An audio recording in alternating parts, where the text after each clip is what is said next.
इसने पूछा है नीचे दिया गया अधिगम कार्य शिक्षार्थियों को भिन्न भिन्न समूहों में करने के लिए दिया गया है। यानी ये एक टास्क है जो लर्नर्स को ग्रुप में, समूह में करने के लिए दिया गया है। पता लगाएं कि शब्द संपदा के अधिगम की, यानी वोकैबुलरी लर्निंग की जब ये बात हो रही है, शब्द संपदा मतलब वोकैबुलरी बिल्डिंग एक्सरसाइज है एक। मैं हिंदी और इंग्लिश दोनों में लेके चलती हूँ और इसलिए सभी को फायदा होगा जो लोग हिंदी और इंग्लिश दोनों पेडागोजी सेलेक्ट करते हैं, है ना, क्योंकि एग्जैक्ट ट्रांसलेशन आपको क्वेश्चंस इंग्लिश में भी मिल जाएंगे। ठीक, तो शब्द संपदा के अधिगम की इस गतिविधि को किस रूप में जाना जाएगा? निम्नलिखित शब्दों में से संबंधित शब्द और वाक्यों का पता लगाएं। क्वेश्चन क्या है? बच्चों के लिए जो क्वेश्चन है वो है कि ये जो निम्नलिखित शब्द हैं 3, इनके बीच में क्या संबंध है और वाक्यों का कैसे, क्या वाक्य इससे बन सकता है, उसका पता लगाना है। हमसे क्या पूछा है? पेडागोजी टीचर से क्या पूछ रहे हैं? हमसे पूछ रहे हैं कि शब्द संपदा के अधिगम की इस गतिविधि को किस रूप में जाना जाएगा। यानी ये जो एक्टिविटी टीचर ने दी है इसको पेडागोजिकल वे में क्या कहेंगे? तो पहला है समूह शब्दावली, समूह शब्दावली, यानी समूह बनाए हुए हैं उसकी शब्दावली। शब्द जाल है ये, यानी कोई पजल है वर्ड्स का। थीम आधारित शब्दावली है या फिर शब्द समूह है। ये बात हमें पता होनी चाहिए। ये आज से नहीं, ये बहुत पहले से रिपीटेड क्वेश्चन है। अगर देखा जाए बस तरीका पूछने का बदल दिया है। देखो क्या लिखा हुआ है शब्दों में? परिवार, संबंध और भावनाएं। परिवार यानी फैमिली, संबंध कहाँ होते हैं? परिवार में ही होते हैं, रिलेशंस, है ना। और रिलेशंस में भावनाएं होती हैं या नहीं होती हैं? इमोशंस भी होते हैं। तो ये सब एक ही थीम पे आधारित हैं जो कि है परिवार, ठीक है ना। तो ये एक ही थीम पर आधारित हैं। थीम आधारित शब्दावली इसको कहते हैं। यानी थर्ड ऑप्शन जो कि आप लोग 48% लोग सही जवाब दे भी रहे हैं। इसको इस तरह से भी पूछ लिया जाता था। कई बार क्या करते थे, क्वेश्चन दे देते थे, मान लीजिए स्कूल या विद्यालय कह देंगे हिंदी में, विद्यालय, शामपट यानी ब्लैक बोर्ड। हिंदी और इंग्लिश दोनों में इस टॉपिक से क्वेश्चन, क्योंकि सिलेबस दोनों ही लैंग्वेज का, दोनों ही पेपर का सेम है। ठीक, लैंग्वेज के लिए स्कूल, शामपट और कुछ, मान लीजिए आपको खेल का मैदान ऐसा दे दिया कुछ, या फिर शिक्षक लिख दिया। ये सब क्या है, किससे जुड़े हुए हैं?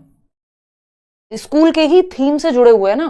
तो बच्चे का जो उस थीम के अराउंड शब्द भंडार है वो विकसित हो जाएगा। इसको थीम आधारित शब्दावली कहते हैं कि एक थीम के अराउंड जितने भी शब्द हो सकते हैं उनको बच्चा कनेक्ट करना सीखेगा और उसका शब्द भंडार बेहतर होगा। थीम आधारित शब्दावली कहते हैं इसको। तो ये जो पेडागोजिकल अप्रोच है वो है थीम आधारित शब्दावली की। चलिए आगे बढ़ते हैं, क्वेश्चन नंबर 2 करेंगे और आप जवाब देंगे पोल में। क्वेश्चन नंबर 2 क्या कहता है भाई? निम्नलिखित में से कौन सा प्राथमिक स्तर पर पुस्तकालय के प्रयोग के बारे में, यानी अब यहाँ पे प्राथमिक लिखा हो कुछ और लिखा हो कोई फर्क नहीं पड़ता यहाँ, क्योंकि ज्यादातर क्वेश्चंस आपके ऐसे ही सॉल्व हो जाते हैं। रेयर केस के कोई क्वेश्चन होते हैं जिसमें आपको ये देखना भी हो कि ये पेपर 1 में आया था कि पेपर 2 में, है ना। तो निम्नलिखित में से कौन सा प्राथमिक स्तर पर पुस्तकालय के प्रयोग के बारे में सही नहीं है? यानी पुस्तकालय मतलब लाइब्रेरी के, यूज ऑफ लाइब्रेरी के बारे में सही नहीं है।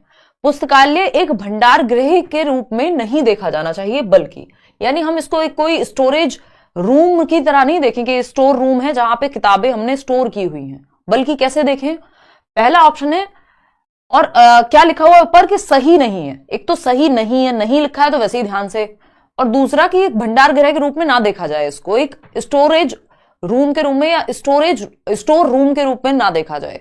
पहला ऑप्शन है अध्यापक और दूसरे वयस्क भी पुस्तकालयों में आदर्श पठन व्यवहार प्रदर्शित कर सकते हैं। आदर्श पठन क्या होता है? आइडियल टीचिंग कहेंगे इसको एक तरह से, या मॉडल टीचिंग कह देते हैं इंग्लिश में, मॉडल रीडिंग, कि टीचर प्रॉपर सुर लय ताल के साथ पढ़ के दिखाए।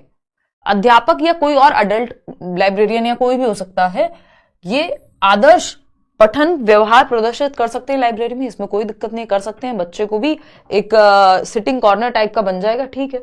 पुस्तकालय में हमें नेगेटिव चाहिए। पुस्तकालय में पाठ्य पुस्तकों का सस्वर पठन सर्वाधिक उपयुक्त रूप से हो सकता है।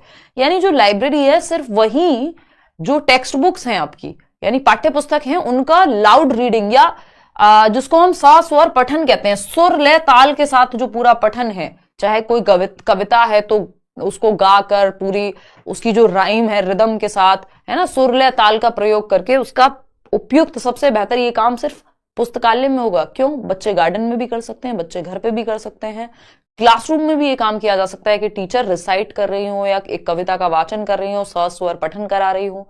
जरूरी थोड़ी सिर्फ लाइब्रेरी में ही होगा ये काम या पुस्तकालय में ही होगा। तो ये ऑप्शन हमें गलत लग रहा है।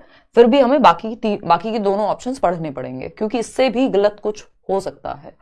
थर्ड ऑप्शन है शिक्षार्थियों को बाल साहित्य की विविध प्रकार की विधाओं को देखने के मौके मिलने चाहिए।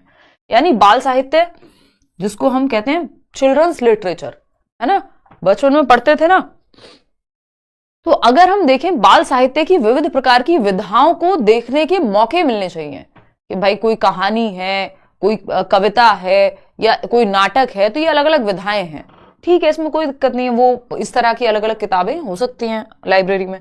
पुस्तकों के साथ संलग्नता के सक्रिय परिवेश के रूप में देखा जाना चाहिए कि बच्चे एक्टिव रहेंगे, ऐसा एनवायरनमेंट मिल गया है लाइब्रेरी। सही बात है, लेकिन गलत क्या है? गलत है सेकेंड ऑप्शन, और जो गलत है वही सही है क्योंकि पूछा ही गलत था।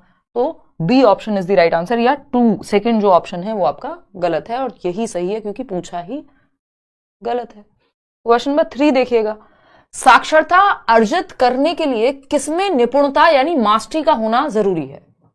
साक्षरता मतलब लिटरेसी, कि बच्चा पढ़ना सीख जाए, लिटरेट बन जाए। इसको अर्जित करने के लिए बच्चे में निपुणता किसको लेकर के होनी चाहिए, यानी मास्टरी किस चीज पे उसकी पकड़ होनी चाहिए एक बच्चे की? पहला ऑप्शन है डिकोडिंग और भाषा अवबोधन। डिकोडिंग क्या है? आप डिकोड कर पा रहे हैं तभी ये पढ़ पा रहे हैं, है ना। साक्षरता का मतलब लिटरेसी होता है, या आपने इसको डिकोड किया अपने ब्रेन में कि स साथ में आ का डंडा, फिर छ क्षत्रिय वाला, फिर र लिखा हुआ है, त फिर आ की मात्रा, तो साक्षरता है ये आपने अपने ब्रेन में डिकोड किया है। डिकोडिंग और भाषा अवबोधन। अवबोधन क्या है कि साक्षरता का मतलब क्या है, यानी लैंग्वेज कॉम्प्रीहेंशन। बात तो पॉजिटिव लग रही है, फिर भी देखेंगे। कह रहे हैं मास्टरी किसकी? सटीकता और ध्वन्यात्मक बोध। यानी आप अगर साक्षरता यानी पढ़ना सीखना चाह रहे हैं, साक्षर होना चाह रहे हैं कि पढ़ के समझ पाए आप, इसके लिए सटीकता और ध्वन्यात्मक बोध। तो ऐसा जरूरी नहीं है कि आपका प्रोनाउंसिएशन एग्जैक्ट होगा, उच्चारण एकदम सही होगा तभी आप पढ़ के समझ पाएंगे। कई लोगों का उच्चारण भाई अपने क्षेत्रीय प्रभाव के कारण अलग हो सकता है, या एक्यूरेट ना हो या मानक ना हो, ये हो सकता है। जैसे अगर कोई बिहार से है तो वो सड़क को सड़क बोल सकता है, ये क्या हुआ? ध्वन्यात्मक बोध में गड़बड़ हो सकती है, लेकिन सटीक तो है। ऐसा थोड़ी सड़क को वो हवाई जहाज समझ रहा होगा, सड़क पढ़ के समझ तो सड़क ही रहा होगा, बेशक ध्वन्यात्मक बोध डिफरेंट है। तो यहां पे लिटरेसी में ऐसा नहीं है कि ध्वन्यात्मक बोध एकदम एक्यूरेट ही चाहिए, नहीं। ध्वन्यात्मक जागरूकता और प्रवाह, यानी फोनोलॉजिकल अवेयरनेस जिसको हम कहते हैं, कि आप ध्वनि, ये ध व और ये न पे छोटी की मात्रा बनेगी तो इसको ध्वनि कहेंगे। ये ध्वन्यात्मक जागरूकता है कि एक अक्षर से दूसरा एक अक्षर मिलकर के कैसी साउंड क्रिएट करेगा। ठीक है भाई, ये भी सुनने में, लेकिन ये रीडिंग के बारे में है सिर्फ। यहां पे हम साक्षरता की बात कर रहे हैं कि आप पढ़ के समझ भी पाए। दृश्य यानी साइट शब्दावली और प्रतिमानों की पहचान। साइट शब्दावली क्या होती है? साइट वर्ड्स इंग्लिश में भी कहते हैं जिनको आप देखते ही पहचान लेते हैं। जैसे चाहिए, अब ये चाहिए एक साइट वर्ड है जिसका मतलब आप एक बार एक नजर में पहचान लेंगे, है ना। अगर लिखा हुआ है में घर, तो इनका मतलब आप एक नजर पड़ते ही पहचान लेते हैं। इनको इसलिए साइट वर्ड या दृश्य सामग्री कहा जाता है क्योंकि एक नजर में, एक दृश्य में ही आप इनका मतलब समझ जाते हैं। ठीक, तो ये भी सही नहीं है। सबसे बेहतर है डिकोडिंग और भाषा अवबोधन।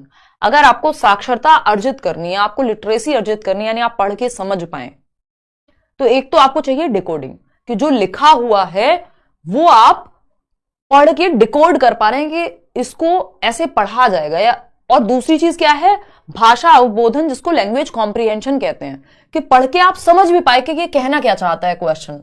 एक तो डिकोडिंग के साक्षरता लिखा हुआ है, ये आप पढ़ पाए डिकोडिंग करने की वजह से। और इस साक्षरता का मतलब या इस क्वेश्चन का मतलब, एक तो आपने क्वेश्चन पढ़ने में जो चीज लगाई वो है डिकोडिंग।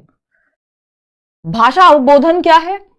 आप पढ़ के समझ पाए, ये लैंग्वेज कॉम्प्रीहेंशन है। इन दोनों के बिना साक्षरता अर्जित नहीं की जा सकती। चाहे आप कितना भी एक्यूरेट पढ़ रहे हो, मतलब समझ नहीं आएगा तो कोई मतलब नहीं है उस चीज का, अर्थ निर्माण ही नहीं होगा तो कोई फायदा नहीं है।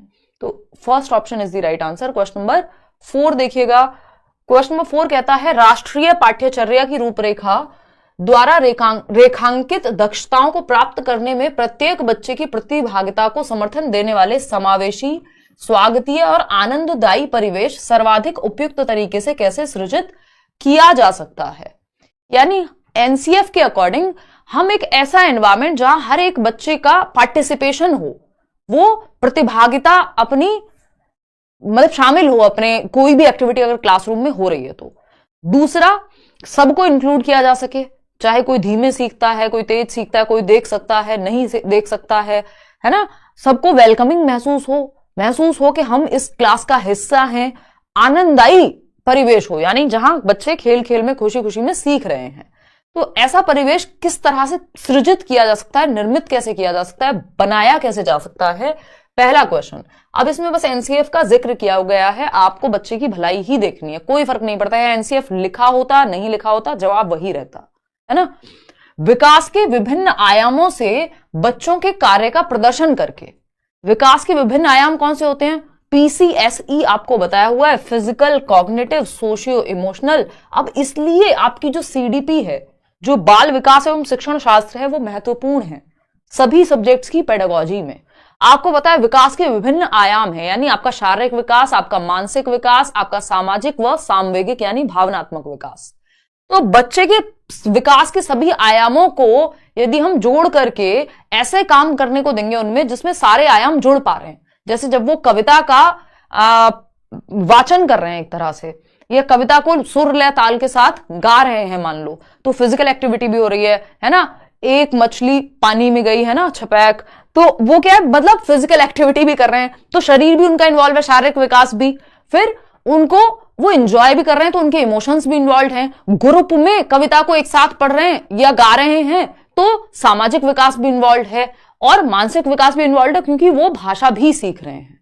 तो ये सभी पहलू विकास के एक साथ इंक्लूड हो गए, और यही एनसीएफ भी चाहता है या कोई भी डॉक्यूमेंट चाहेगा, ठीक है ना। रंगीन आकर्षक परिवेश के लिए कक्षा कक्ष की सजावट करके, देखो सजावट कितनी भी कर लो, यदि बच्चा इंक्लूडेड या उसको मजा नहीं आएगा क्लासरूम में, वो सिर्फ सजावट से नहीं आएगा, उसको पार्टिसिपेटेड फील करके आएगा, यानी प्रतिभागिता, कि उसको लगे कि मैं भी क्लास का हिस्सा हूं, ठीक है ना। तो ये बात उतनी बेहतर नहीं है। सबसे ज्यादा एक्टिव बच्चा, सबसे ज्यादा सक्रिय जिस ऑप्शन में हो वही ऑप्शन बेस्ट है, जो हमें अभी तक पहला लग रहा है, बाकी ये तीनों चेक करेंगे, है ना। क्लियर है बात, क्लियर है। देखते हैं, तपती हुई धूप में बाह्य गतिविधियों को न करके और आंतरिक गतिविधियों का आयोजन करके, यानी धूप में या गर्मी के मौसम में आप आउटडोर एक्टिविटीज मत कराइए, क्या कराइए, इंडोर एक्टिविटीज कराइए। तो ये कोई सेंस नहीं बना रहा कि मतलब इंडोर हो एक्टिविटी चाहे आउटडोर हो, बच्चे को तो हमें आनंद की प्राप्ति हो, उसको वेलकमिंग लगे, स्वागतीय लगे, समावेशन लगे कि मैं भी क्लास में मैटर करता हूं या पार्टिसिपेट कर रहा हूं मैं भी। तो ये तो गड़बड़ है। मुख्यतः शिक्षार्थी के अच्छे स्वास्थ्य और खुशहाली पर ध्यान केंद्रित करना। देखिए, अच्छे स्वास्थ्य और खुशहाली में सिर्फ दो प्रकार के विकास आए हैं, विकास के प्रकार, एक शारीरिक विकास क्योंकि स्वास्थ्य अच्छा है, और दूसरा आपका खुशहाली में इमोशनल डेवलपमेंट आ गया। हद से ज्यादा आपका मन करे तो हम कह देंगे चलो भाई मानसिक विकास भी आ गया होगा अच्छे स्वास्थ्य में, बट सामाजिक विकास तो रह ही गया। तो विकास के सभी पहलू पहले ऑप्शन में जब आ गए थे, तो उससे अच्छा, इससे अच्छा ऑप्शन जब हमारे पास ये है जहां बच्चा सबसे ज्यादा एक्टिव होगा, भाई जब आप विकास के सभी आयामों से बच्चों के कार्य का प्रदर्शन करेंगे तो क्या होगा, वो अपने आप खुश भी महसूस करेगा, है ना। क्लियर है बात। तो इसलिए फोर्थ की वो बात बन नहीं पा रही, वो उतना इंक्लूड नहीं कर पा रहा है या उतना एक्टिव नहीं है बच्चा जितना फर्स्ट में है। क्वेश्चन नंबर 5, देखो हमें वो ऑप्शन बेस्ट जो सबसे बेस्ट हो या फिर बाकियों को अपने अंदर समाहित करता हो, जो यहां पे पहला ऑप्शन अपने आप कर रहा था। तो दो ही चीजें, जहां बच्चा सबसे ज्यादा एक्टिव है और दूसरा बाकी ऑप्शंस को भी अपने अंदर समाहित कर ले एक्टिव होते हुए।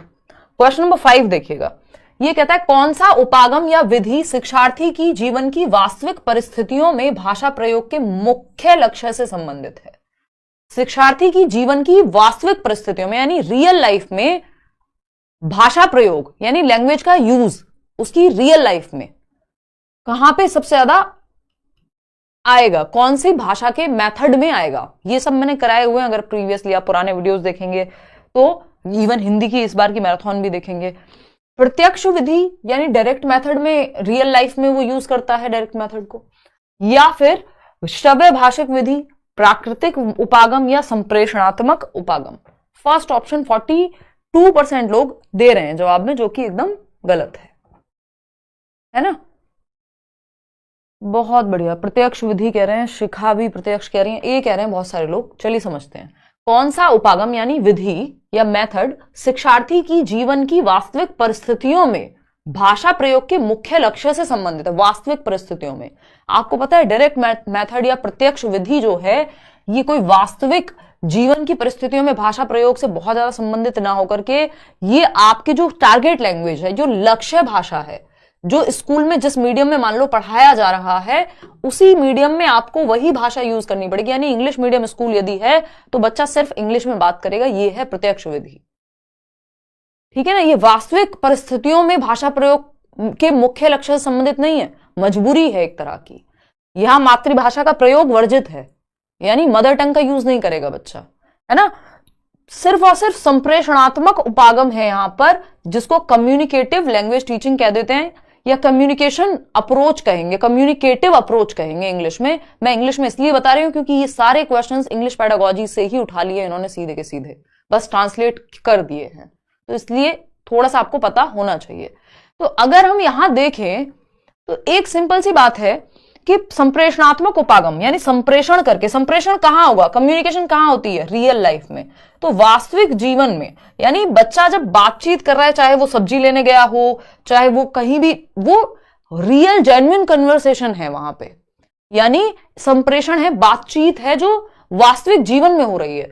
प्रत्यक्ष विधि में जरूरी नहीं है कोई वास्तविक जीवन के ही सारे हिस्से हो, ये सिर्फ स्कूल तक सीमित है अगर देखा जाए तो, कि आप पढ़ा रहे हैं उसी माध्यम में जिस माध्यम में आपको भाषा सिखानी है जो भी, ठीक है ना।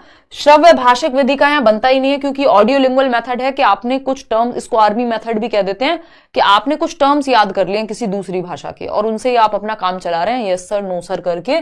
प्राकृतिक उपागम, अब नेचुरल मेथड में हम ये कहते हैं कि पढ़ना लिखना भी सिखाएंगे, जो LSRW होती है, जो स्किल्स हैं, जो भाषा कौशल हैं, सूबो पाली, सुनना बोलना पढ़ना लिखना, ये एक प्राकृतिक क्रम में सिखाएंगे। जो वास्तविक जीवन से जुड़ा हुआ है वो सिर्फ डी ऑप्शन है। ऐसा नहीं है कि प्रत्यक्ष विधि नहीं होती है यूज, लेकिन वो स्कूल तक ज्यादा सीमित है। तो जब भी कुछ कीवर्ड्स हैं, जब वास्तविक परिस्थितियों की बात आ जाए, भाषा वास्तविक परिस्थितियों में भाषा प्रयोग, तो भाई संप्रेषणात्मक उपागम से बेहतर कुछ और नहीं हो सकता। ये नहीं होता तो एक बार को हम प्रत्यक्ष विधि का भी सहारा ले सकते थे। क्वेश्चन नंबर 6 देखिएगा, क्या कहता है क्वेश्चन नंबर 6, देखिए फटाफट से। क्वेश्चन नंबर 6 कहता है, कक्षा 5 की एक विद्यार्थी कहती है, मैं अपना काम अध्यापक को देने से पहले सटीकता के लिए अंतिम फाइनल रूप से भी जांचती हूं। यह विद्यार्थी लेखन के किस चरण पर है?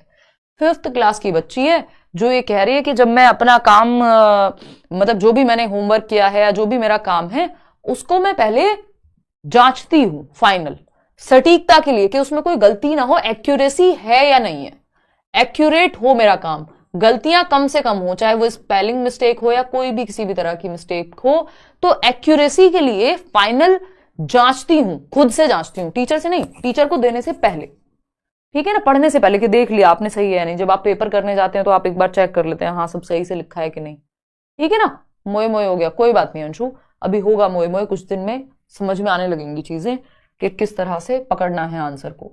अंतिम यानी फाइनल रूप से भी जांचती हूँ, तो यह विद्यार्थी लेखन के किस चरण पर है? भाई ये प्रूफ रीडिंग है, रीडिंग के हमने स्टेप्स किए थे, प्रूफ रीडिंग है, यानी पढ़ने से, फाइनल काम के प्रिंट होने से पहले, मान लीजिए मेरी बुक भी आ रही होती है कोई, तो उससे पहले प्रूफ रीडिंग होगी। नोट्स तक आपको जो मिलते हैं बैचेस में, जो नए बिल्कुल नोट्स फर्स्ट क्लास कहेंगे उनको, जो मिल रहे हैं आपको आज की डेट में, उसमें लगता है टाइम। आज मैं बैच में भी समझा रही थी कि कई सारी स्टेजेस हैं जिनसे होकर के वो नोट्स गुजरते हैं, है ना। कि फर्स्ट स्टेज क्या है, जब क्लास चल रही होगी तो एक एक चीज बाइलिंगुअली नोट्स में डाली जाएगी, तो पहला स्टेप ये हो गया कि वो लिखी जाएगी प्रॉपर।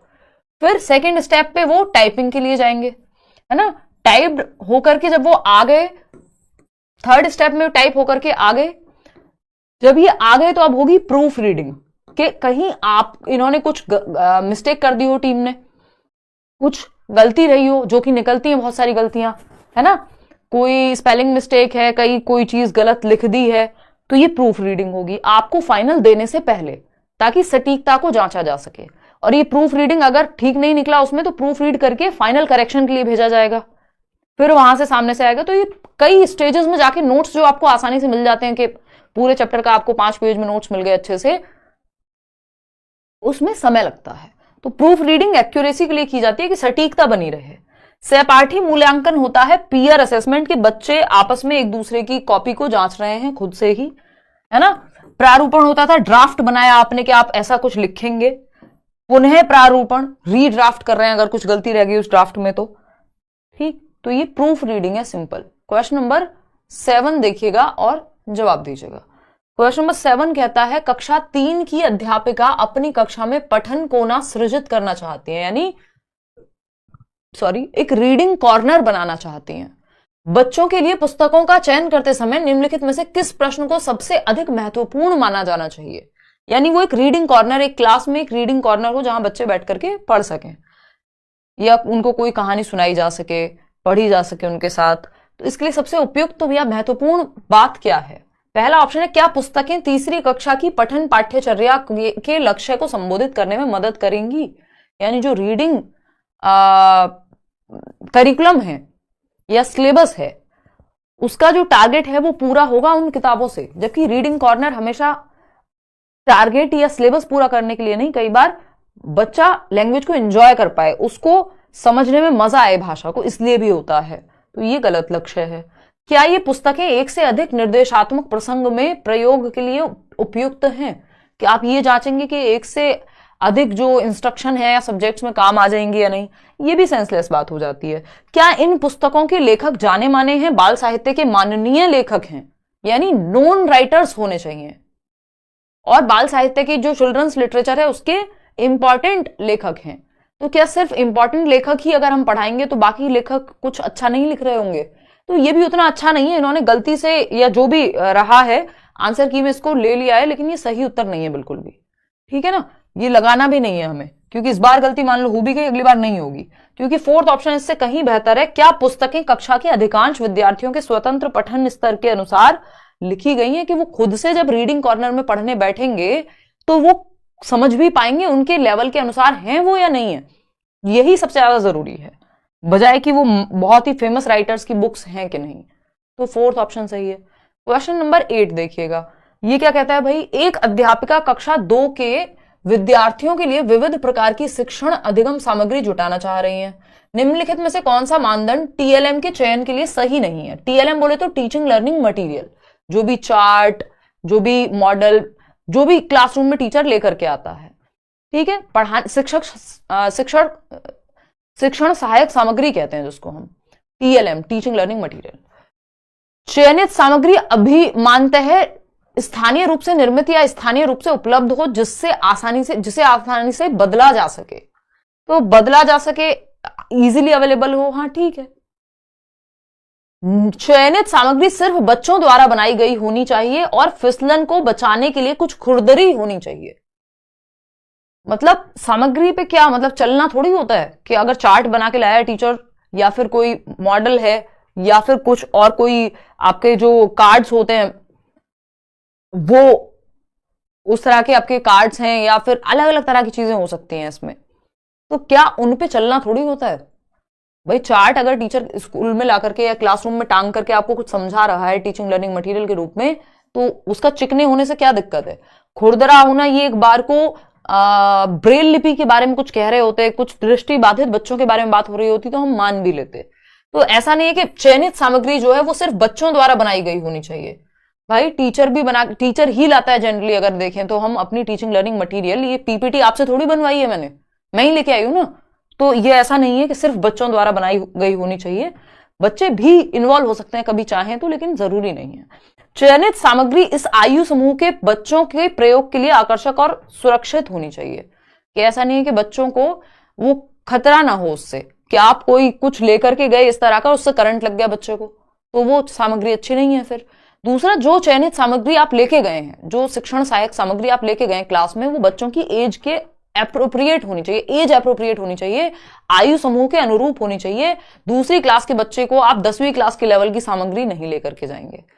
फिर आता है फोर्थ ऑप्शन, चयनित सामग्री ऐसी होनी चाहिए जो बच्चों को जिज्ञासा के साथ खोजबीन और प्रयोग करने में भी पर्याप्त अवसर दे। जैसे कोई गेम हो सकता है लैंग्वेज को लेकर के। तो ये बाकी बातें सही है, लेकिन ये जो सेकंड ऑप्शन है वो गलत है कि सिर्फ बच्चों से ही बनवाओ और खुरदरी बनवाओ, ऐसी कोई शर्त नहीं होनी चाहिए। क्वेश्चन नंबर 9 देखिएगा, ये कहता है कक्षा 3 की अध्यापिका ने अपने शिक्षार्थियों से कहा, थोड़ा सा और जूम करेंगे, देखना एक बार। कक्षा 3 की अध्यापिका ने अपने, पढ़ के एक बार आप पोल में जवाब दे दो।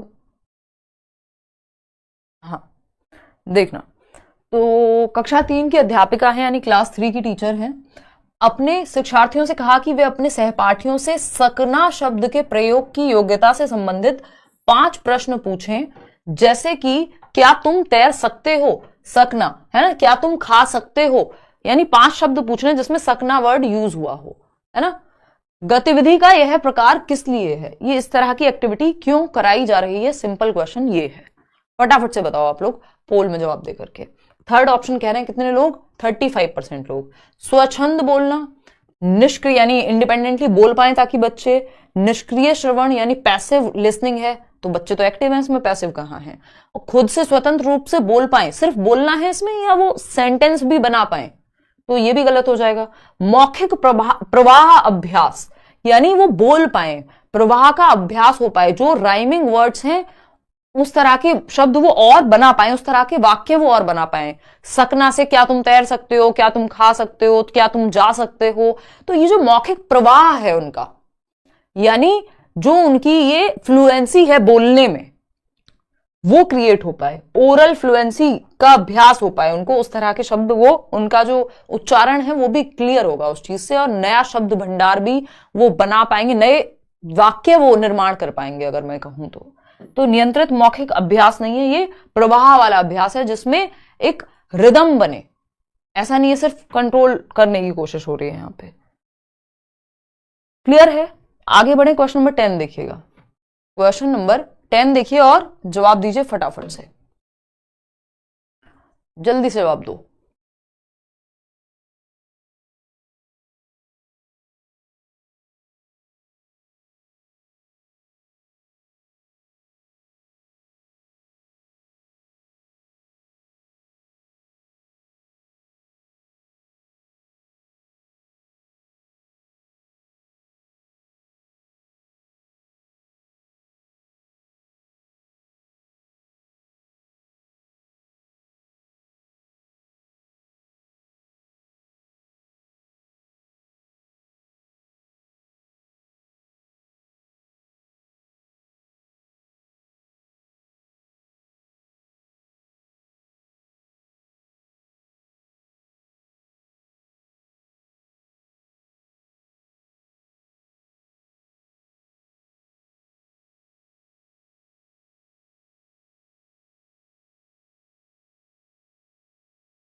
ओहो, इतनी देर से, हाँ समझ गया यार, वो बंद रह गया।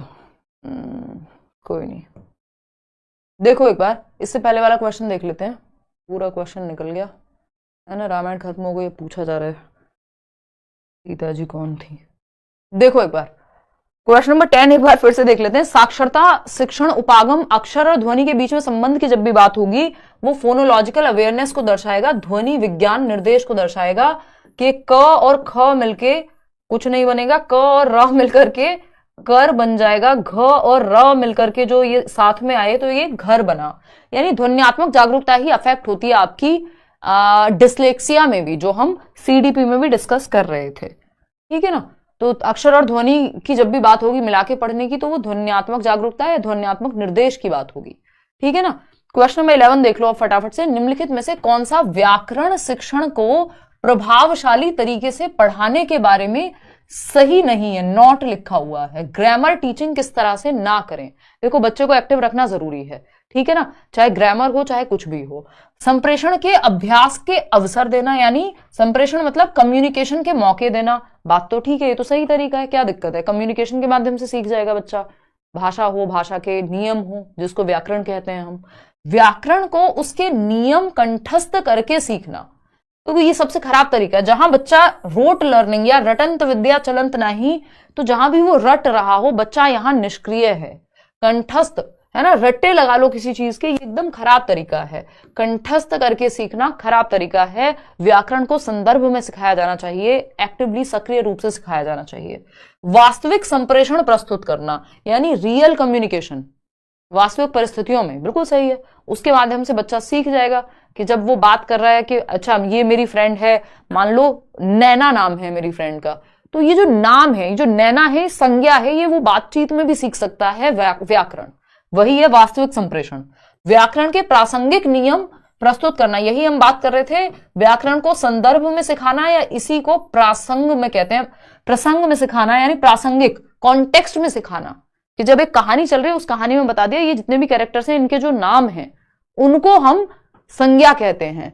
ये कैरेक्टर जब मान लीजिए सीमा है जो दिल्ली जा रही है किसी एक चैप्टर में हिंदी के, तो आप बता सकते हैं जाना एक क्रिया है, तो संदर्भ में सिखा दिया आपने व्याकरण के नियमों को। लेकिन कंठस्थ करवा के रट्टे लगवा के सिखाना एकदम गलत तरीका है व्याकरण क्या कुछ भी पढ़ाने का। क्वेश्चन नंबर 12, नियम नहीं रटवाने हैं। क्वेश्चन नंबर 12 देखिएगा एक बार, निम्नलिखित में से कौन सा सिद्धांत बुनियादी चरण पर पाठ्य पुस्तक अभिकल्पना का नहीं है? यानी आप जब टेक्स्ट बुक निर्मित कर रहे हैं एक तरह से बुनियादी चरण, फाउंडेशनल, पता है ना FPMS जो न्यू एजुकेशन पॉलिसी है, नेशनल एजुकेशन पॉलिसी, 4 स्टेजेस हैं उसमें। पहले 10+2 होता था, है ना, कि 10 साल का सेकेंडरी और फिर 2 साल का सीनियर सेकेंडरी। अभी क्या है 5+3+3+4, है ना। तो ये जो फाउंडेशनल स्टेज है जिसमें आपका आंगनवाड़ी भी है और आपका क्लास 1 और 2 भी है, शुरुआत के फाउंडेशनल जो 3 ईयर भी है और क्लास 1 और 2 भी है। तो ये जो बुनियादी चरण है यहाँ पे पाठ्य पुस्तक अभिकल्पना के बारे में क्या सही नहीं है? पहला ऑप्शन है मूर्त सिद्धांत, तकनीकी सिद्धांत, पाठ्यचर्या सिद्धांत या प्रस्तुतिकरण सिद्धांत। ये थोड़ा सा फैक्चुअल क्वेश्चन है और इसमें गलतियां हो भी काफी रही हैं, ठीक है ना। देखिएगा, प्रस्तुतिकरण सिद्धांत जरूरी है कि आपकी प्रस्तुति रोचक होनी चाहिए, अच्छी किताबें आकर्षक दिखनी चाहिए बुनियादी स्तर पे, क्योंकि बच्चा छोटा है ना, तो ये बात तो सही है। फिर आता है पाठ्यचर्या सिद्धांत, यानी पाठ्यचर्या का जो निर्माण है वो ऐसा हो कि वो बच्चे की एज के एप्रोप्रिएट हो, उसमें चीजों को समझा जा सके। ये भी जरूरी है कि पाठ्यचर्या का निर्माण ही होना चाहिए बच्चे के उम्र के मुताबिक, उसकी रुचियों के मुताबिक। तकनीकी सिद्धांत, क्या नए टेक्निक्स हैं जिनके बेसिस पे करिकुलम डिजाइन किया जाए, उसको प्लान किया जाए, किताबें बनाई जाएं, एक्टिविटीज डिजाइन की जाएं। ये तीनों ही महत्वपूर्ण हैं, लेकिन मूर्त सिद्धांत यहां सबसे कमजोर पड़ जाता है, क्योंकि ये जरूरी नहीं है कि मूर्त, अगर आप पियाजे की थियरी पढ़ेंगे तो लॉजिक के समय पे हम कहीं यूज करते हैं, ये थोड़ा सा और बड़ी एज में इसको यूज किया जा सकता है मूर्त सिद्धांत को, क्योंकि बाकी चीजें जो प्रस्तुतिकरण एंड ऑल है उसका ध्यान रखा गया है, पिक्चर्स एंड ऑल का, उसमें जितनी मूर्तता की जरूरत है वो ऑलरेडी वहां आ गई है। अलग से मूर्त सिद्धांत उतना जरूरी यहां मुख्य नहीं रह जाता, ठीक है ना। तो पहला ऑप्शन सही है यहां। ऐसा थोड़ी ऊंट के बारे में पढ़ा रहे हो तो उसको लेके आओगे, पिक्चर में प्रस्तुतिकरण कर दोगे। क्वेश्चन नंबर 13 देखिएगा, क्वेश्चन नंबर 13 देखेंगे, बुनियादी चरण की अवस्था वाले बच्चे अधिगम में तब कहीं अधिक संलग्न होते हैं जब, बुनियादी चरण मतलब बच्चा वही छोटा है ना। देखो एक बार कितने साल का होगा? 7 साल तक की बात होगी इसमें कहीं, है ना। तो वह अपने कॉपी में अक्षरों की बार बार ट्रेसिंग करता है या बार बार लिखता है। ये बहुत अच्छा काम है, इसमें तो रट्टाफिकेशन है। मुख्य केंद्र सिर्फ सूक्ष्म गत्यात्मक कौशलों के विकास पर होता है, यानी बच्चे की सिर्फ फाइन मोटर स्किल्स, यानी वो लिखना पढ़ना सीख जाए, इसी पे फोकस है। क्यों भाई? उसका दिमाग भी विकसित हो, उसके इमोशंस भी विकसित हो, है ना, वो एंजॉय भी करे लर्निंग को। वे अध्यापक के पीछे पीछे शिशु गीत गाते हैं, तो ये भी रट्टाफिकेशन ही है कि बस छोटे बच्चे क्या है, गीत गाएंगे अध्यापक के पीछे। वे सभी इंद्रियों का प्रयोग करते हैं और अपने हाथों का सक्रिय प्रयोग करते हैं। ये बात सबसे ज्यादा सही है। ये बात मैं बहुत सालों से कहती हूं कि जहां बच्चे के ज्यादा से ज्यादा सेंसेस, जितने ज्यादा सेंसेस इन्वॉल्व आप कर सकें, उतना बढ़िया आप पढ़ा देंगे। यानी जब आपने एक चार्ट दिखा दिया तो उसके आंखें, यानी हमारे 5 सेंसेस है ना, देखना, सुनना, टच, फील, टेस्ट, है ना, तो आपने जितने ज्यादा सेंसेस इन्वॉल्व कर लिए कि बच्चा कुछ देख भी रहा है, वो सुन भी रहा है, कोई एक्टिविटी भी कर रहा है ना, कुछ टच फील भी कर रहा है, तो जितनी ज्यादा इंद्रियां प्रयोग में आएंगी उतना वो सक्रिय महसूस करेगा। तो ये सबसे ज्यादा बेहतर ऑप्शन हो गया यहाँ पे। बच्चा जहां सबसे ज्यादा एक्टिव, यानी सबसे ज्यादा सक्रिय, और एक्टिव कहां होगा? जहां उसकी इंद्रियां ज्यादा इन्वॉल्व होंगी। क्वेश्चन नंबर 14 देखिएगा। ये क्या कहता है भाई? निम्नलिखित वाक्य के संदर्भ में कौन सा कथन सही नहीं है? एक तो सारे ही क्वेश्चन में नहीं लगा दिया है, अगर कोई जल्दबाजी में पढ़ेगा तो उसका तो नंबर गया, है ना। बच्चों द्वारा शिशु गीत अलापना किसके तरीके हैं? यानी वो जो बाल गीत नहीं होते हैं, नन्ना मुन्ना, क्या हूं, राही हूं, देश का सिपाही हूं, है ना, ये सब क्या है? शिशु गीत ही है एक तरह से। तो इनको गाने के बारे में या इनके उच्चारण के बारे में कौन सी बात सही नहीं है? उच्चारण का अभ्यास करने के, ये उच्चारण का अभ्यास कराते हैं जब हम शिशु गीत गाना सिखा रहे हैं बच्चे को, या वो गाता है। अभिव्यक्ति का संवर्धन और वाक्यों की लय के, शब्दावली को समृद्ध करने के, शब्द और वाक्य संरचना को कंठस्थ करने के। फटाफट से बताओ, अब गड़बड़ यहां हो गई क्योंकि इन्होंने गलत शब्द का प्रयोग कर लिया। 4th ऑप्शन कह रहे हैं कई लोग। देखना एक बार फिर से ध्यान से, देखो इसको, देखते हैं देखो एक बार। बच्चों द्वारा शिशु गीत अलापना किसके तरीके हैं? उच्चारण का अभ्यास करने के, ठीक है, उच्चारण का अभ्यास हो जाएगा। अभिव्यक्ति का संवर्धन और वाक्यों की लय के, या फिर शब्दावली को समृद्ध करने के तरीके हैं, या शब्द और वाक्य संरचना को कंठस्थ करने के तरीके हैं? बताइएगा। बिल्कुल, कि शब्द और वाक्य संरचना को कंठस्थ करने के तरीके हैं। देखो इसमें से ये हटा देते हैं। उच्चारण का अभ्यास करना ठीक है, शब्दावली को समृद्ध भी किया जाएगा इसके माध्यम से। अभिव्यक्ति का संवर्धन और वाक्यों की लय के, ये भी हो जाएगा कुछ हद तक। बट अगर हम देखें शब्द और वाक्य संरचना को कंठस्थ करने की, ये भी गलत नहीं है। इसका आंसर सेकंड ही है, अभिव्यक्ति का संवर्धन और वाक्यों की लय के, शब्द और वाक्य संरचना को कंठस्थ करने के। इसको एक बार ऑफिशियली भी चेक करेंगे, है ना, इसको एक बार ऑफिशियली भी चेक करेंगे। 4th के साथ अभी हम जा रहे हैं, शब्द और वाक्य संरचना को कंठस्थ करने के, क्योंकि अगर ऐसा भी कहा जा रहा है तो गलत नहीं है, क्योंकि आप वो गीत आपके दिमाग में तो बैठ ही जाएगी उसकी जो संरचना है ना। इसमें थोड़ा सा कंफ्यूजन है, बहुत क्लोज है दोनों ही। कंठस्थ शब्द, देखो ये पॉजिटिव नेगेटिव वर्ड या टैग वर्ड या की वर्ड से जो लोग रट्टे लगाते हैं उसके बेसिस पे मत चलना कि कंठस्थ लिखा हुआ है तो गलत ही होगा। किस तरह से पूछा है क्वेश्चन उस पर डिपेंड करेगा। और इसमें शायद मुझे लग रहा है ई या कुछ तो इन्होंने टेढ़ा मेढ़ा दिया हुआ है आंसर की में भी। एक बार मैं चेक कर लूंगी। अभी हम 4th के साथ जा रहे हैं, एक बार चेक कर लूंगी, जब नेक्स्ट हिंदी का सेशन होगा इसको इंक्लूड कर लेंगे। क्वेश्चन नंबर 15 देखना एक बार। क्वेश्चन नंबर 15 देखना। एक अध्यापक ने शिक्षार्थियों को अपने सहपाठियों से अपनी अभ्यास पुस्तिकाओं की अदला बदली कर जांचने के लिए कहा कि मान लो बच्चे हैं 5, A, B, C और D 4 बच्चे हैं, तो D ने A को अपनी नोटबुक दी चेक करने के लिए, B ने C को दी। आपस में बच्चे एक दूसरे की नोटबुक या पुस्तिकाओं को चेक कर रहे हैं। तो ये क्या है? संरचनाओं का नियंत्रित अभ्यास है, सहपाठी के काम की जांच के कौशल विकसित करना, विस्तृत पठन का अभ्यास कराना, या नई शब्दावली। सिंपल है, ये पीयर असेसमेंट कहते हैं इसको, यानी सहपाठी के काम की जांच के कौशल विकसित करना। कि बच्चे में पीयर असेसमेंट का गुण आएगा, जो 360 डिग्री असेसमेंट, 360 डिग्री आकलन की बात करता है। जो नेशनल एजुकेशन पॉलिसी, नई शिक्षा नीति है, वो कहती है बच्चा खुद का आकलन खुद भी कर पाए, यानी सेल्फ असेसमेंट भी हो पाए, उसका टीचर भी उसका आकलन करे, यानी स्वयं आकलन भी करे, शिक्षक भी आकलन करे, और पीयर असेसमेंट यानी सहपाठी भी आकलन कर पाए, तब जाकर के वो 360 डिग्री असेसमेंट बनेगा। तो ये बी ऑप्शन या सेकंड ऑप्शन यहां सही है। क्वेश्चन नंबर 16 देखिएगा, निम्नलिखित में से कौन सा संकेत भाषा के बारे में सही नहीं है, यानी कौन सा एक साइन है जो सही नहीं है लैंग्वेज के बारे में। संकेत भाषा समझते हैं, साइन लैंग्वेज जो हम मूक बधिर लोगों के लिए कई बार यूज करते हैं, जो बोल नहीं सकते या सुन नहीं सकते। तो साइन लैंग्वेज में आपने न्यूज भी देखा होगा, कभी डीडी नेशनल पे बचपन में आया करती थी, आपको याद हो तो। संकेत भाषा के बारे में सही नहीं है। क्या कह रहे हो, अब हम नए लोग हैं, हमने नहीं देखा डीडी नेशनल है, आपकी तरह बूमर नहीं है हम। देखो एक बार, तो संकेत भाषा के बारे में सही नहीं है, यानी साइन लैंग्वेज के बारे में। संकेत भाषा की व्याकरण नहीं होती, संकेत भाषा में व्याकरण होती है, ये बात सही है। संकेत भाषा के बहुत से प्रकार हैं, सही है। संकेत भाषा प्राकृतिक भाषा, नेचुरल लैंग्वेज है, बिल्कुल नेचुरल टाइप ऑफ लैंग्वेज है। ये गलत है कि संकेत भाषा की व्याकरण नहीं होती।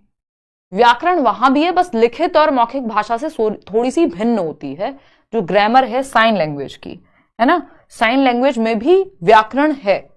अगर हम देखें तो साइन लैंग्वेज आप समझते हैं हाथों का प्रयोग करके, तो यहां भी ए बनाने के लिए एक तरह से जो हैंड मूवमेंट है वो होगा, और यहां भी वाक्य निर्माण तो होता ही है ना, चाहे वो हम मौखिक भाषा के रूप में नहीं कर रहे हैं। तो ऐसा नहीं है कि इसकी व्याकरण नहीं है, व्याकरण है। क्वेश्चन नंबर 17 देखिएगा फटाफट, कौन सा उपागम या विधि बच्चों को भाषा की कक्षा में उनकी अपनी सहजात भाषा यानी मातृभाषा, मदर टंग का जो घर की भाषा है का प्रयोग करने के लिए प्रोत्साहित नहीं करता है? ये क्वेश्चन पता नहीं कितनी बार रिपीट हुआ है, हिंदी पेडागोजी, इंग्लिश पेडागोजी, दुनिया भर में, मतलब ये ऐसी कोई लैंग्वेज पेडागोजी नहीं होगी जहां ये क्वेश्चन मल्टीपल टाइम्स नहीं आया होगा, है ना। अगर हम देखें, पीडीएफ डाल देंगे भाई, आज डल जाएंगे पीडीएफ। कौन सा उपागम विधि बच्चों को भाषा की कक्षा में उनकी अपनी सहजात भाषा यानी मातृभाषा, मदर टंग के यूज को एनकरेज नहीं करता? कौन सा मेथड जिसमें मातृभाषा का प्रयोग वर्जित है? अभी थोड़ी देर पहले बताया था जहां से क्लास शुरू हुई थी, प्रत्यक्ष विधि, डायरेक्ट मेथड कहते हैं इसको, कि यहां मदर टंग का यूज नहीं होता। अगर आप इंग्लिश मीडियम स्कूल में गए हैं तो आपको कह दिया जाएगा जो भी आपकी मदर टंग हो, चाहे वो हिंदी हो, गुजराती हो, मलयालम हो, जो भी हो, क्लास में बात होगी सिर्फ इंग्लिश में, नहीं तो फाइन लगेगा। ये क्या है कि जो मदर टंग है उसका यूज जीरो, जिस भाषा को सिखाना चाह रहे हैं, जो टारगेट लैंग्वेज है, जो लक्ष्य भाषा है, उसी का प्रयोग होगा, ना कि मातृभाषा का। तो सिर्फ इंग्लिश में बात होगी जो कि लक्ष्य भाषा है, जिस भाषा को आप सिखाना चाहते हैं, डायरेक्ट उसी भाषा का प्रयोग होगा, इसीलिए इसको डायरेक्ट मेथड भी कहते हैं या प्रत्यक्ष विधि कहते हैं। श्रव्य भाषिक जो सुन करके, ऑडियो लिंगुअल, इसमें तो फिर भी मिक्स हो जाती है, प्राकृतिक में भी, संप्रेषणात्मक में भी मातृभाषा का प्रयोग है, लेकिन ये जो है आपका डायरेक्ट मेथड, इसमें वर्जित है। क्वेश्चन नंबर 18 देखिएगा, व्याकरण के शिक्षण अधिगम में प्रक्रियात्मक ज्ञान क्या है? देखो, एक होता है आपका घोषणात्मक ज्ञान, जिसको हम कहते हैं डिक्लेरेटिव नॉलेज इंग्लिश में, और एक होता है प्रक्रियात्मक ज्ञान, जिसको हम प्रोसीजरल नॉलेज कहते हैं। ये इंग्लिश पेडागोजी के क्वेश्चंस जब से मर्ज हुए तब से ये टॉपिक आया, नहीं तो हिंदी में ये नहीं पूछा जाता था, ठीक है ना। हाँ, फाइन लगे ना। व्याकरण के शिक्षण अधिगम में प्रक्रियात्मक, पेनल्टी कह लो यार, स्कूल में तो फाइन ही बोलते थे ना। व्याकरण के शिक्षण अधिगम में प्रक्रियात्मक ज्ञान यानी प्रोसीजरल नॉलेज की बात हो रही है। प्रोसीजर, स्टेप बाय स्टेप किसी चीज को करना। पहला है व्याकरणिक तत्वों के नियमों को जानना। देखो, जब जानना तत्वों को यानी एलिमेंट्स, यानी ये डेफिनेशन या ज्ञान को बढ़ाने की बात हो रही, तो वो डिक्लेरेटिव नॉलेज नहीं होती, वो होती डिक्लेरेटिव नॉलेज होती है, यानी घोषणात्मक ज्ञान, जिसमें ज्ञान को बढ़ा रहे हैं आप, तत्व कैसे बने उसके बारे में जानना, किसी काम को करते कैसे हैं, वो है प्रक्रियात्मक ज्ञान, यानी उसकी प्रक्रिया का पता है आपको, तो ये घोषणात्मक हो गया। भाषा और उसकी संस्कृति को जानना, यूज नहीं कर रहे हैं, बोलना नहीं सीख रहे हैं, जान रहे हैं, तो ये भी घोषणात्मक ज्ञान है। यह है जानना कि व्याकरणिक प्रश्न तत्वों को कैसे किया जाए, how to do something, cycle कैसे चलाई जाती है, वो प्रोसीजरल नॉलेज है। साइकिल क्या है, वो डिक्लेरेटिव नॉलेज है, यानी घोषणात्मक ज्ञान है कि साइकिल क्या है, कैसी होती है, कैसे बनी होती है, साइकिल चलाते कैसे हैं, ये प्रक्रियात्मक ज्ञान है। ये प्रोसीजरल नॉलेज है, यह है जानना कि व्याकरणिक प्रश्न तत्वों को कैसे किया जाए, कैसे सॉल्व करेंगे आप क्वेश्चन को। व्याकरणिक तत्वों के बारे में ज्ञान, तो वो घोषणात्मक ज्ञान हो जाएगा फिर। तो थर्ड ऑप्शन ही सही है। सेकंड लास्ट क्वेश्चन आपके सामने आ गया है, क्वेश्चन नंबर 19। 20 क्वेश्चन हमें करने हैं। एक शिक्षार्थी किसी विशिष्ट जानकारी प्राप्त करने के लिए समाचार पत्र से समाचार पढ़ती है, इस पठन को क्या कहेंगे? ये क्वेश्चन भी बहुत बार अलग अलग तरीके से पूछा जा चुका है, क्वेश्चन सारे इंपॉर्टेंट है, ये मत सोचिएगा कि जो हमें समझ में आ रहा है वो इंपॉर्टेंट, जो हमें मुश्किल लग रहा है वो इंपॉर्टेंट नहीं है ना, ऐसा नहीं है। फटाफट बताइएगा।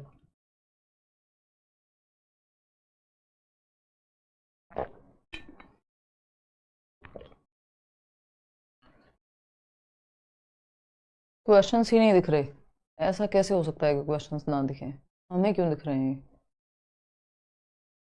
मतलब अगर मन नहीं है क्वेश्चन सॉल्व करने का तो सीधा मना कर दोगे कि दिख ही नहीं रहे हैं, ऐसे काम करोगे अब से? चलो फटाफट बताओ। क्वेश्चन नंबर 1 कह रहे हैं कई लोग, देखना एक बार, मतलब ऑप्शन नंबर 1 कि एक शिक्षार्थी किसी विशिष्ट जानकारी यानी स्पेसिफिक डिटेल, समाचार पत्र पढ़ रही हैं और देखना चाहती हैं कि ये वाली न्यूज कहां है मान लीजिए, या फिर वो क्या मैट्रिमोनियल साइट वो सेक्शन आता है ना समाचार में, तो समाचार पत्र में वो गई ही है कहां देखने, मैट्रिमोनियल वाले पेज पे या स्पोर्ट्स पेज पे, है ना। तो विशिष्ट जानकारी चाहिए, कोई एक विशिष्ट जानकारी या विशिष्ट न्यूज या स्पेसिफिक डिटेल ढूंढ रही है, इसको हम कहते हैं स्कैनिंग। स्कैनिंग और स्किमिंग सुना है ना, तो ये स्कैनिंग है बारीकी से पठन, यानी आप गहनता से पठन कर रहे हैं कुछ पर्टिकुलर डिटेल के लिए, अध्ययन कौशल समालोचनात्मक चिंतन सरसरी तौर पर पढ़ना तो स्किमिंग होता है। तो ये बारीकी से पठन के अंतर्गत आता है जब आप कोई स्पेसिफिक या विशिष्ट जानकारी ढूंढ रहे होते हैं।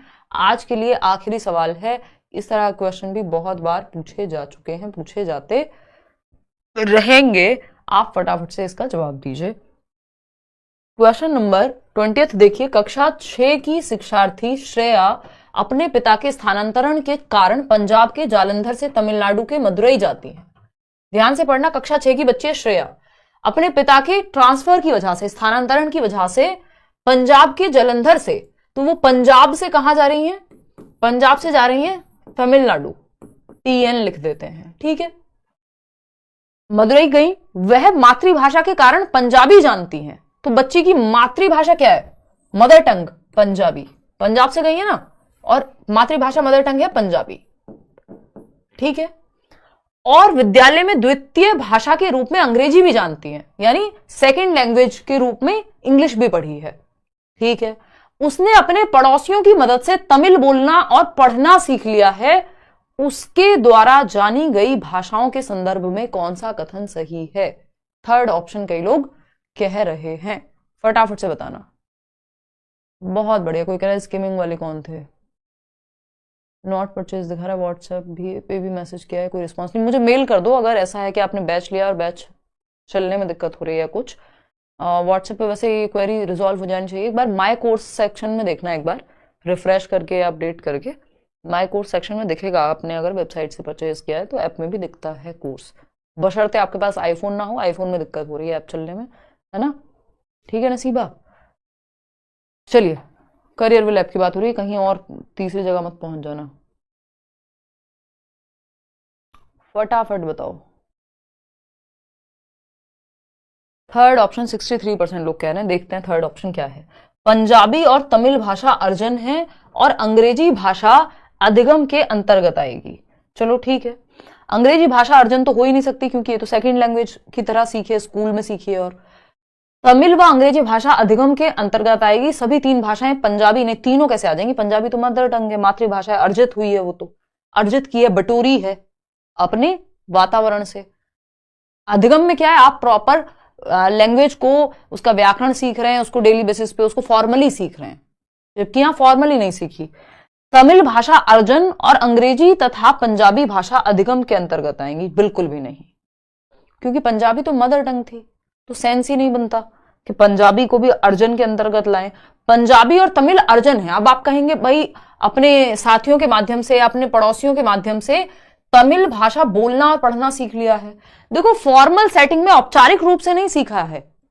ये वैसा है कि आपने अपने घर में मदर टंग, अपनी मातृभाषा मान लीजिए हिंदी है, तो आपने आसपास से सुन के बोलना सीख लिया और थोड़ा बहुत लिखना सीख लिया, ऐसे ही बिना फॉर्मल सेटिंग में, बिना औपचारिक रूप से स्कूल जाए, कोई नियम कायदे बहुत ज्यादा अलग से जाने, तो ये अर्जन ही कहलाएगा। तो third option is the right answer. Punjabi तो मातृभाषा है और तमिल को भी अर्जित किया है, तो पंजाबी को तो अर्जित किया ही होगा। अर्जन क्या है? नेचुरल हो जाए। जो अधिगम है जिसमें एफर्ट, प्रैक्टिस लगे, जो स्कूल में हो एक तरह से, फॉर्मल सेटिंग में, औपचारिक माहौल में, वो अंग्रेजी थी। तो थर्ड ऑप्शन सही है।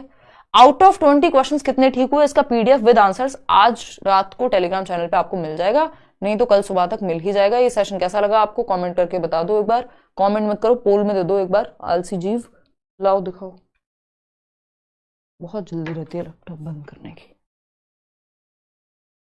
लो, तो ये सीटेट का बैच है जो चल रहा है, ऑन गोइंग है। सीडीपी मैं डील कर रही हूँ, बाकी सारे टीचर्स अलग अलग सब्जेक्ट डील कर रहे हैं। वेबसाइट से अगर आप लेंगे तो वो डिस्काउंटेड फी में मिलेगा, अदरवाइज करियर विल ऐप से भी डायरेक्ट ले सकते हैं, बट वहाँ 20% आपको फी इंक्रीज मिलेगी। क्लास ठीक लगी या नहीं, लाइक शेयर सब्सक्राइब आप कर दीजिएगा, विचार अपने कमेंट्स में बता दीजिएगा। आउट ऑफ 20 कितना ठीक किए आपने क्वेश्चंस वो आप बता दीजिएगा। कल अगर मैं दिल्ली में होती हूँ तो मैं क्लास लूंगी, अगर नहीं हुई जिसकी संभावना है तो नहीं लूंगी, है ना। सैटरडे संडे तो ऑफ रहेगा ही रहेगा, ठीक है। 9 बजे कोशिश रहेगी कि 9 बजे सेशन आपका टाइमली शुरू हो सके, है ना। चलिए, कोई और आपका विचार हो, कुछ पूछना हो, 16 out of 20, 14 out of 20, 8 out of 20, इनकी स्थिति ज्यादा ही खराब है। योगेश कोई बात नहीं, अभी अटेंड करते रहो सेशन, धीरे धीरे अपने आप इंक्रीज हो जाएगा स्कोर जो है आपका, है ना। क्लास ठीक लगी क्या होता है चलो बता दो भाई, क्लास ठीक लगी या नहीं, ठीक नहीं अच्छी लगी या नहीं, ये बताओ ठीक क्या होता है। ठीक वाले काम नहीं करते हम। देखो एक बार, पोल नहीं चल रहा, वो आपके नेटवर्क में दिक्कत होगी। 16/20, 17/20, बहुत बढ़िया। 99% लोगों को ठीक लगी और 1% लोगों को अति उत्तम लगी चलिए खैर, ये सब तो चलता रहेगा, अच्छी लगी, चलिए बहुत बढ़िया। आज के लिए हम इतना ही रखेंगे और बाकी सब्जेक्ट्स भी ऐसे ही डिस्कस करते रहेंगे। सीडीपी में भी एक प्रॉपर डिस्कशन रखेंगे, कोई टेंशन वाली बात नहीं है, बस थोड़ा टाइम से शुरू करने की कोशिश करेंगे क्योंकि फिर बहुत लेट हो जाता है। चलिए टेक केयर, बाय बाय, टड़ा, कल मिलते हैं होपफुली, है ना। अति सुंदर क्लास में उत्तम सिंह कह रहे हैं, आपका तो नाम ही उत्तम है। पंजाबी भी तो पढ़ाई गई होगी स्कूल में as a first language with English. नहीं नहीं नहीं छयंक, जो मातृभाषा है, जो लिखा नहीं है वो मत सोचो, अपने आप अज्यूम नहीं करना है ना, कि उसने देख के मुस्कुरा दिया आपने समझ लिया हाँ है, ये वाली हरकतें नहीं करनी यहाँ पे। क्यों? क्योंकि वहां लिखा हुआ है कि पंजाबी मातृभाषा है इसलिए आती है, ये नहीं लिखा है स्कूल में पहली भाषा के रूप में भी पढ़ी है। अपने आप अज्यूम नहीं करना, जो लिखा हुआ है वो समझना है। लैंग्वेज थोड़ी हार्ड लगेगी कुछ दिन, थोड़े दिन में नॉर्मल हो जाएगी, ठीक है। बहुत बढ़िया।